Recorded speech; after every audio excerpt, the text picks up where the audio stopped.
हेर्नु है, अब आजको हाम्रो टपिक तपाईँहरू माथि पढ्नुभयो होला, how can we get A plus in chemistry. सबैको धेरै जस्तो स्टुडेन्टको जुन चाहिँ +2 साइन्समा हुन्छ होइन, उनीहरूमा चाहिँ एउटा एउटा के छ भन्दाखेरि चाहिँ केमिस्ट्री चाहिँ अलिकति डराउनु हुन्छ क्या। किनकि हामी फिजिक्स त गरिहाल्छौँ, बायोलोजी त गरिहाल्छौँ, म्याथ गर्छौँ, तर केमिस्ट्रीमा चाहिँ के पढ्ने, कति पढ्ने, त्यहीमाथि अर्ग्यानिक छ कति अप्ठ्यारो भन्नुहुन्छ होइन। तर अब यो भिडियो हेरिसकेपछि तपाईँहरू भन्नुहुन्न क्या, यति चाहिँ भन्नुहुन्न कि सर हामी अब केमिस्ट्रीमा फेल हुन्छौँ भन्ने चाहिँ भन्नुहुन्न क्या। अब किन भनौँ न, हेर्नु केमिस्ट्री भनेको सबैभन्दा सजिलो पोर्सन हो क्या। त्यहाँ चाहिँ थाहा हुनुपर्छ तपाईँहरूलाई के पढ्ने, कति पढ्ने होइन, त्यहाँ चाहिँ लिमिटेसन लगाउनुपर्छ क्या केमिस्ट्रीमा। अब धेरैलाई चाहिँ थाहा नै हुन्न होइन, अनि उनीहरू चाहिँ अब ग्याप ग्रुप पढ्ने कि इक्जाममा के आउँछ पनि नसोच्ने होइन, क्वेसन एनालाइसिस नगर्ने, यस्तो समस्याहरू हुन्छ। तपाईँहरूलाई चाहिँ म आज होइन केमिस्ट्रीमा चाहिँ कसरी पढ्ने हामीले त्यो भन्ने म आज अलिकति तपाईँहरूलाई यहाँ लेखाउँछु ल। हेर्नु ल, सुरुमा हामी सेक्सन एमा जाउँ। अब सेक्सन एमा के पऱ्यो भन्दाखेरि सेक्सन एमा रह्यो फिजिकल केमिस्ट्री। अब फिजिकल केमिस्ट्रीलाई कतिलाई गाह्रो लाग्छ क्या।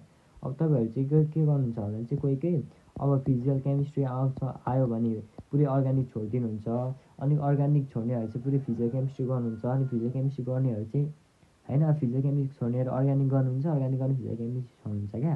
तर यस्तो गर्नु हुँदैन, किन भन्नु न, फिजिकल केमिस्ट्री भनेको चाहिँ इजी पोर्सन हो, किनकि त्यहाँ चाहिँ एउटा लिमिटेसन छ क्या। अब हेर्नु जस्तै फिजिकल केमिस्ट्रीमा एउटा टपिक छ होइन, टपिकको नाम छ एउटा इलेक्ट्रो केमिस्ट्री भन्ने मैले टपिक लेखेँ, एउटा लेसन हो होइन।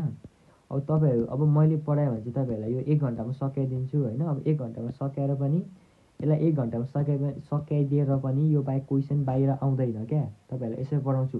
अब तपाईँहरूलाई हाम्रो यो होइन, हाम्रो यो अब यो टिचिङमा तपाईँहरू जोइन हुनुभएको छैन भने यहाँ माथि म नम्बर लेखिदिन्छु है, वाट्सएप नम्बर।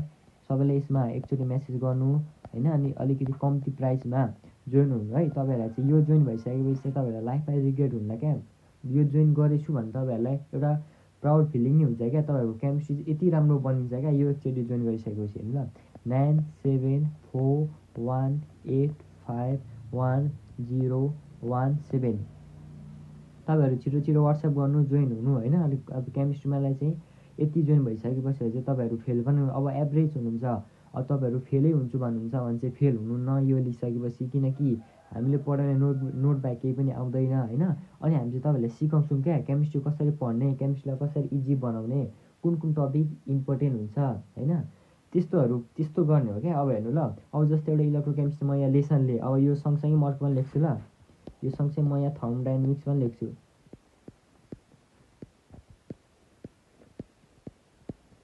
अब थर्मोडाइनामिक्स तपाईँहरूलाई मैले यो पढाएँ भने होइन, तपाईँहरूलाई यो पढायो भने चाहिँ 1 घन्टा पनि लाग्दैन क्या।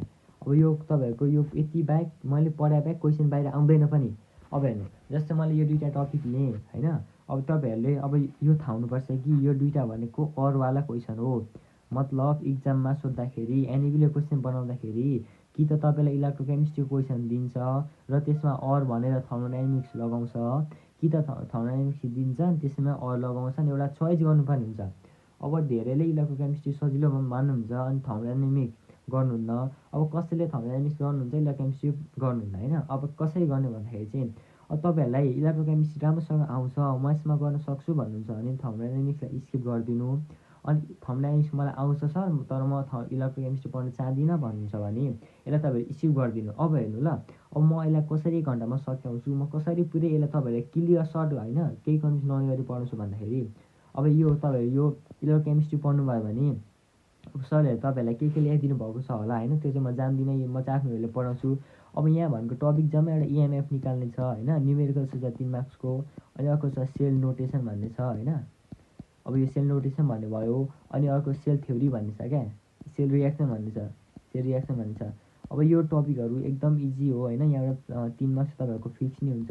अनि र 2 मार्क्स भनेको डिफाइन होइन, डिफाइनमा मैले जम्मा तपाईँहरूलाई 10वटा लेखाइदिन्छु होइन, त्यो बाहेक चाहिँ बाहिर आउँदैन क्या।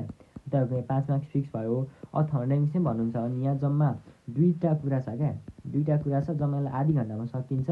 यतिमा तपाईँहरूको 5 मार्क्स आउँछ क्या, यतिमा चाहिँ 5 मार्क्स आउँछ तपाईँहरूलाई, आउँछ यति चाहिँ ग्यारेन्टी हो तपाईँहरूलाई। यसरी पढिन्छ क्या, अब यसरी छानेर पढ्ने होइन, यसरी कुन चाहिँ पढ्ने त्यो क्वेसन एनालाइसिस गरेर